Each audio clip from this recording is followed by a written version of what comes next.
கியாமத் நாளன்று மனிதனுடைய அமல்களில் முதலாக தொழுகை பற்றி கேட்கப்படும். தொழுகை சரியாக இருந்தால் அவர் வெற்றி அடைந்து விடுவார், தன் நோக்கத்தை அடைந்து விடுவார். தொழுகை சரியில்லை என்றால் அவர் தோல்வி அடைந்து நஷ்டமும் அடைவார்.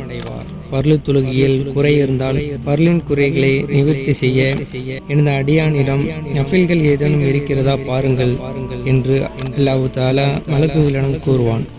நஃபில்கள் இருந்தால் அவற்றை கொண்டு பர்லுகளின் குறைகளை நிறைவு செய்யப்படும். இவ்வாறே மற்ற அமல்களின் நோன்பு, ஜக்காத் போன்றவைகளின் கணக்கு வழக்கு நடைபெறும். பரலான நோன்புகளின் குறை நஃபில் நோன்புகளின் மூலம் நிறைவு செய்யப்படும். ஜக்காத்தின் குறை நஃபிலான தர்மத்தால் நிறைவு செய்யப்படும் என்று கண்மணி நாயகம் ஸல்லல்லாஹு அலைஹி வஸல்லம் அவர்கள் கூறியதாக ஹஜ்ரத் அபூ ஹுரைரா ரலியல்லாஹு அன்ஹு அவர்கள் அறிவிக்கின்றார்கள்.